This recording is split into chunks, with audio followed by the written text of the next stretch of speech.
রফিক, তুই জায়গাটা সুন্দর আছে রে, পরিবেশটা তো ভালোই বই। আচ্ছা, তোর জেলা না কই পড়ছে? আরে আমার দেশের বাড়ি তো কিশোরগঞ্জ, তোর দেশের বাড়ি কোন ডিস্ট্রিক্টে? আরে এটা কি কস? আমার বাড়ি তো কিশোরগঞ্জ। তাহলে কিশোরগঞ্জ কোন থানা তোর বাড়ি?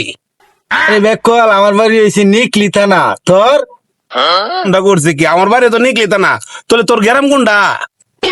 আরে আমার হয়েছে ছাত্রিশর গ্রাম। তোর গ্রাম কোনটা? এটা কি কস? আমার বাড়ি তো ছাত্রিশর গ্রাম, আমার গ্রাম ছাত্রিশর। আঙ্কেল, তোমরা কথা তো এতক্ষণ ধরে শুনতেছি। আচ্ছা, তোমরা বাড়ি যখন একই থানা একই গ্রাম, তা তোমরা একজন একজন চিনো না কেরে? কারণটা কি? কারণটা হইছে আমরা একমার ঘরে দুই ভাই গাছতলা বইয়া গল্প করতেছি, সময় কাটাই। আচ্ছা, আজকে আর গল্প করা লাগবে না, আম্মা ডাকতেছে।